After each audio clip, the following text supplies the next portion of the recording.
You know that moment when the food arrives at the table and everyone pulls out their phones at the same time? Like some kind of synchronized ritual nobody agreed to, but everybody follows? And there's one person who just picks up their fork and starts eating. Someone looks at them and says, "Wait, you're not going to take a photo?" And they shrug. "Why would I?" And for about 2 seconds, the whole table goes quiet, like they just said something strange, something almost rude. That person isn't shy, they're not boring, they're not bad at social media. Something else is going on, and it's more interesting than you think.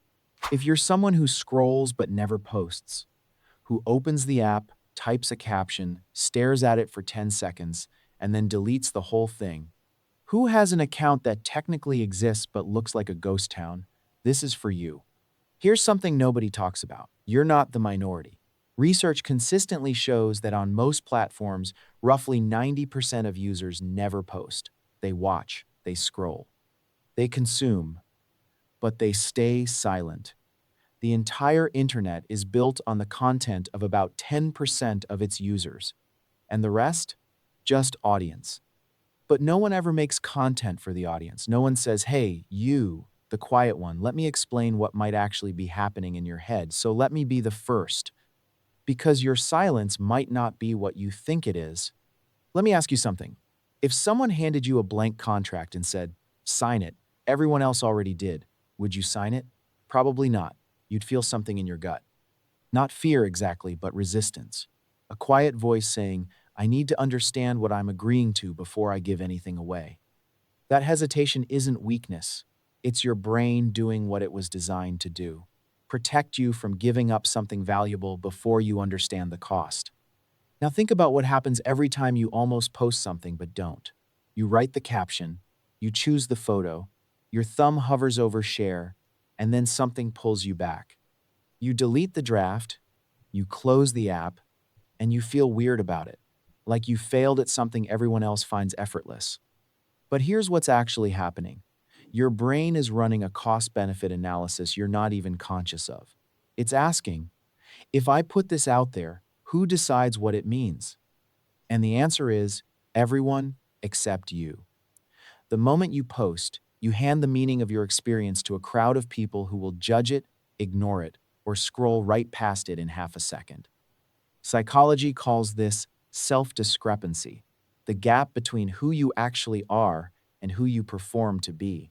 Every post forces you to pick a version of yourself for public display. And every time that version gets rated by likes and silence, the gap between the real you and the displayed you cracks a little wider. You know this feeling. You've posted something, got fewer likes than expected, and felt a sting that made no logical sense. A photo of your actual life, your actual face, and a number underneath it told you it wasn't enough. Not posting isn't a failure of expression. It's a refusal to fracture. You're not lacking an instinct. You have an instinct the rest of us overrode. Imagine two people at the same concert. Same band, same front row seats, same night. One spends the whole show recording clips for their story. The other just watches. Lights on their face, music in their chest, no screen between them and the stage. A week later, who remembers more? Researchers call it the photo-taking impairment effect. When you're capturing a moment for an audience, your brain shifts from experience mode to editing mode. You're not living the thing, you're framing it, and your actual memory of it gets measurably weaker. Think about your last vacation. Do you remember what the sky looked like? Or just what your photo of it looked like? But it goes deeper than memory. There's a phenomenon called the overjustification effect. You start doing something because you love it. You post about it. People respond. Now you're doing it partly for the response. And slowly, the external reward replaces the internal one. The sunset becomes content. The meal becomes a shoot. The hobby you loved at 14 becomes a niche you're trying to grow. People who don't post never made that trade. The experience stays an experience, not raw material, not footage, not a draft waiting to be optimized. Now, let me trace something for you. A slow, invisible process that happens to almost everyone who starts posting regularly. The first time, it's innocent. You share a photo because you liked it, no strategy. But then it gets likes. more than expected. And a small part of your brain lights up and whispers, "People like that. Do it again." Here's what nobody tells you about that moment. That mechanism has a name. It's called a variable reward schedule, the exact same system that makes slot machines addictive. You pull the lever. Sometimes you win big, sometimes nothing. And it's the unpredictability that hooks you. Every time you post, you're pulling a lever. Will it blow up? Will it flop? Your brain can't stop wondering. People who don't post never pulled the lever. They never entered the casino. And you can't get addicted to a game you never started playing. And here's where it leads. You stop just sharing moments. You start scanning for them. Is this postable? Would this perform? You're not a person having dinner anymore. You're a content strategist with a fork in your hand. Sociologists call this self-commodification. When you start treating your own life as a product and your followers as the market that decides its value, you don't need a big audience for this to happen. 50 followers is enough. Because it's not about numbers, it's about the mental posture. The moment you start thinking, how will this be perceived? You've stopped living in first person. You're watching yourself from the outside, directing a movie no one asked for. People who don't post never entered that loop. They stayed in first person. And that might be the most underrated psychological advantage of our generation. But before I go further, I want to ask you something. And I mean this as a real question, not a rhetorical setup. Take a second with it. What would you post if you knew, with absolute certainty, that nobody would judge it? Sit with that. Because not everyone who stays silent is staying silent for the same reason. Some people don't post because they've thought about it and decided it doesn't serve them. That's a choice. But some people don't post because they're terrified. Terrified that they'll put something out and no one will care, that they'll be seen and found not enough. That's not freedom. That's a cage that happens to look identical from the outside. So which one is it for you?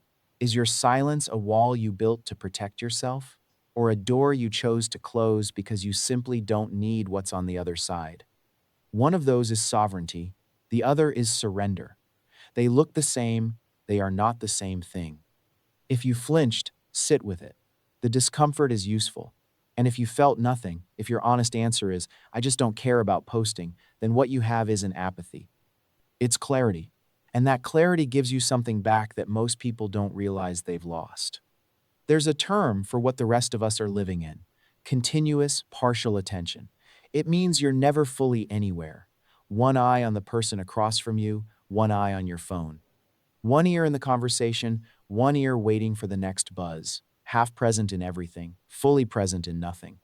People who don't post have escaped that split. When they're with you, they're actually with you.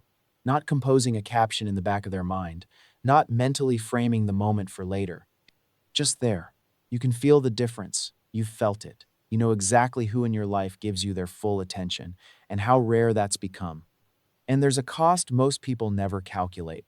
The average person spends over 2.5 hours a day on social media. But for people who post, add the invisible hours: planning the shot, editing the photo, writing the caption, checking the likes, managing the comments. It's not just scroll time. It's a part-time job you never applied for that pays in dopamine and charges in anxiety. People who don't post got all of that time back. And what do they do with it? They read. They think. They sit still without performing stillness for anyone. Not because that's noble, but because it turns out that's just a better way to spend a Tuesday. But here's what this is really about.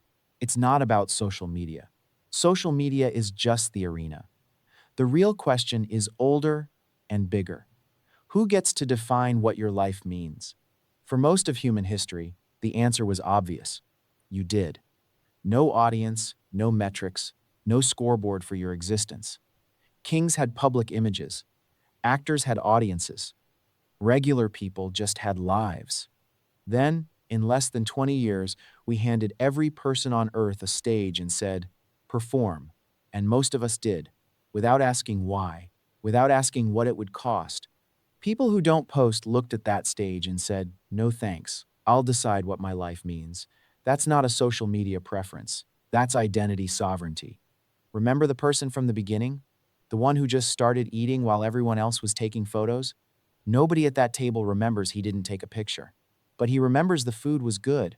He remembers who sat across from him. He remembers laughing at something. Can't recall what exactly, but he remembers how it felt. He doesn't have a post to show for it, just the memory. And the memory is enough. It was always enough.